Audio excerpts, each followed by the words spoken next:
Why are you so cruel? It's not fair. I'm sick of the boys at this school. Rumi! What are you doing, clumsy girl? It wasn't my fault. Your fun is about to end. You'll never be like me. Got it? I don't want to be like you. But everyone knows you envy me.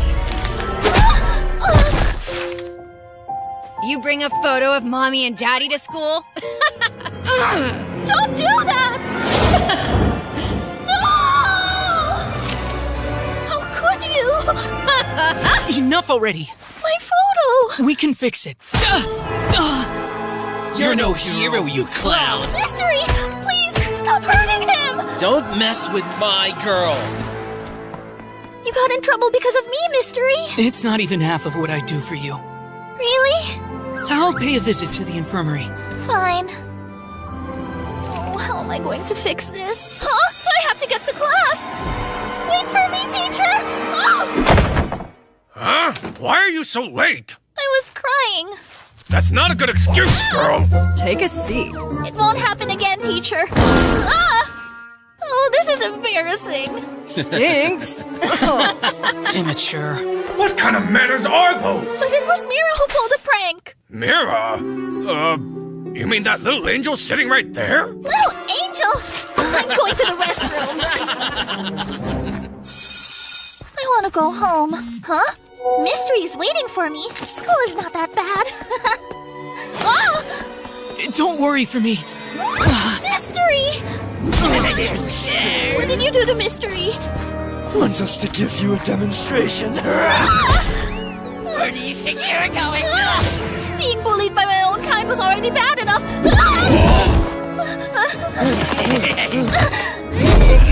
I'll be safe here, at least for now.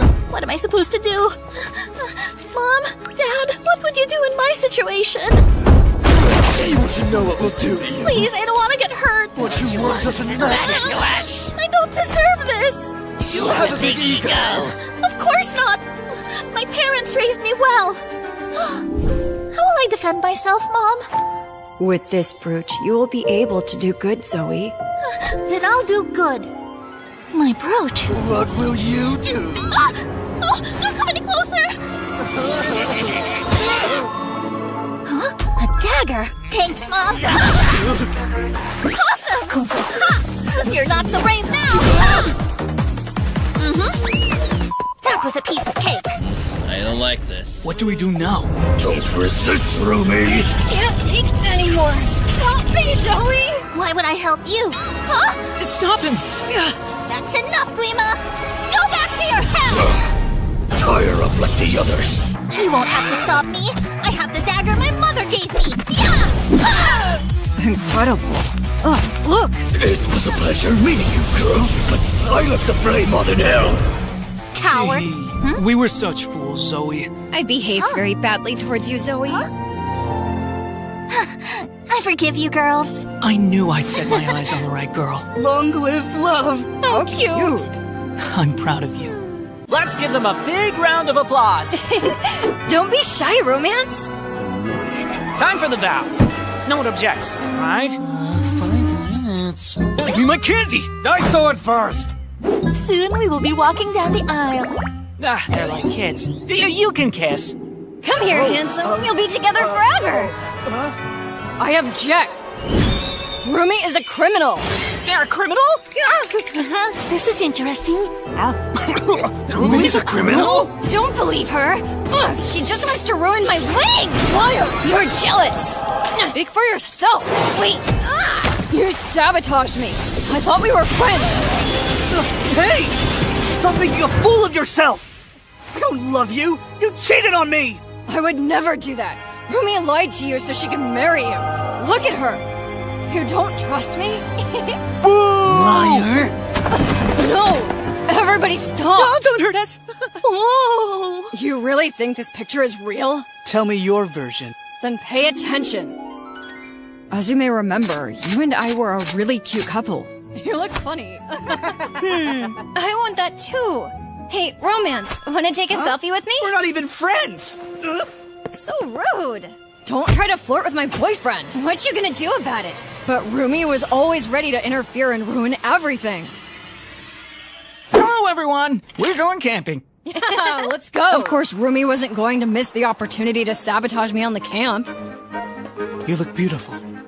Girls this way and boys that way. We're gonna see each other when the camp is over. Huh? Oh, thank you, honey. Bye. I have the best boyfriend in the world. He will be mine. Oh. She began to execute her evil plan. That's the last letter you'll receive. Let's see what the love of my life has to say. Oh, a campfire date. Oh, how romantic. Here I come. Rumi could have any guy she wanted, but for some absurd reason, she was only interested in mine. Ugh, this is ridiculous. She's nothing but an immature and egoist girl. Time to get to work, dear technology. Romance will be devastated after seeing this photo, but I'll comfort him. And that's why I give you my heart. You liked it? I promise to take good care of your heart. In that case, marry me? I've been dreaming my whole life of this moment. So you accept? Of course. You don't want to marry that traitor, Romance? What is she talking about, Mira? Don't pay attention to her. She's crazy. Huh? You think I'm crazy? Then how would you explain this? You preferred to blindly trust Rumi's word rather than me. Don't go, Romance. That photo is totally fake. Why don't you ask Chinu for comfort? Yeah. I never thought my friend could be so deceitful, violent, and above all, manipulative. She doesn't deserve you. Really? I'll make you way happier than Mira. You know what? I'll marry you. I not only lost the love of my life, but also my best friend. I'm so sad, Derpy. Wow. There's no way! Really? You defame my name! I can't trust you. You're lying! Please. I won't let you ruin my— That night, a tired single father stopped on a dark roadside to fix a stranger's broken car. He had no idea that by sunrise, his name would be written into a will worth millions. And the stranger he helped was already dying. Ethan Cole was 37, exhausted, and carrying the weight of 2 lives on his shoulders. Since his wife passed away 3 years earlier, every morning began before sunrise and ended long after midnight.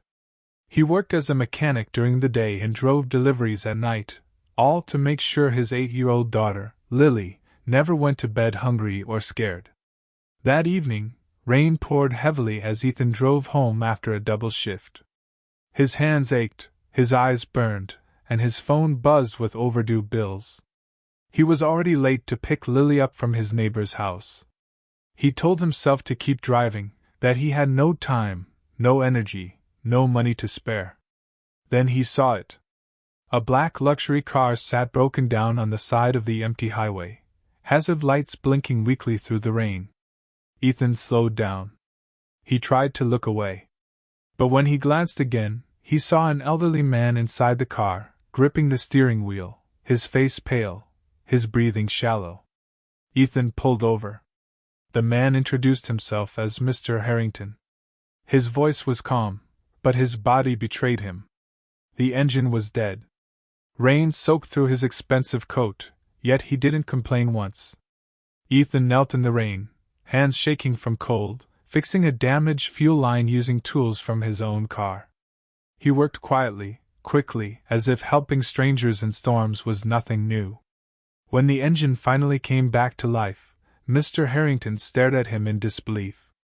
"You didn't even ask who I am," the old man said. Ethan shrugged. "Didn't matter. You needed help." Mr. Harrington offered him money, a thick roll of cash. Ethan refused. "My daughter's waiting for me," he said. "That's payment enough." As Ethan drove away, rain washing the road clean behind him, Mr. Harrington sat there longer than necessary. Something heavy settled in his chest. For the first time in years, he felt regret, not for what he had lost, but for what he had become. 3 days later, Ethan opened his front door to 2 strangers in black suits. Their faces were serious, respectful, almost nervous. They asked if he was the man who helped Mr. Theodore Harrington on the highway. Ethan nodded. One of the men swallowed before speaking. "Sir?" Mr. Harrington passed away last night. The room suddenly felt smaller. They explained that Mr. Harrington was a billionaire industrialist with no close family left. For years, he had searched for someone worthy to inherit his empire, someone who valued people more than profit. That night on the highway, he believed he had finally found him. Within 48 hours, Mr. Harrington rewrote his will. Ethan Cole was named the sole heir. Ethan laughed at first. Then his hands started to shake. Then he cried. He said it was a mistake. He said he didn't deserve it. He tried to refuse. But Mr. Harrington had left a letter. I have met powerful men, clever men, and rich men, it read. But I had never met a good man who expected nothing in return. You stopped when you didn't have to. You gave when you had nothing. That is the legacy I choose. Months passed. Ethan still woke before sunrise, not because he had to, but because he wanted to make Lily breakfast himself. He funded shelters, paid off debts for struggling families, and kept his mechanic shop open, hiring people who needed second chances. When asked why he never changed, Ethan always answered the same way. I didn't fix a car to become rich. I fixed it because someone needed help. Everything else was just a reminder that kindness always finds its way back. But wealth did not silence pain. It amplified it. Lawyers called daily. Reporters waited outside his home. People who had never known his name suddenly claimed his story. At night, when the house was quiet, Ethan still sat beside Lily's bed until she fell asleep. One night she asked, Daddy, are we rich now? Ethan smiled softly. We're safe. That's better. He moved them into a modest home, not a mansion. Lily still walked to school. Ethan still cooked dinner himself. But board members questioned his compassion. Advisors warned him he was too emotional. Profits fell. Criticism rose. One evening, exhausted, Ethan opened an unsent letter Mr. Harrington had written. They will try to turn you into what I escaped, it said. Don't let them. Ethan finally understood. This inheritance wasn't a reward. It was a responsibility. Years later, rain fell again on that same highway. Another car had broken down. A young man stood beside it, panic on his face, traffic rushing past without slowing. Ethan stopped. The man recognized him immediately and tried to refuse help. Ethan picked up his tools anyway. Doesn't matter who I am, he said. As they worked, the man confessed he had lost his job, his father was sick, and he didn't know how he'd survive the month. Ethan listened without interrupting. When the engine started, the man reached for his wallet. Ethan stopped him. Someday, he said, you'll stop for someone else. That's payment. The man cried. Later, a legal challenge arrived, a distant nephew contesting the will. Headlines turned cruel. Lily came home quiet one day after a classmate asked if her father had stolen money from a dead man.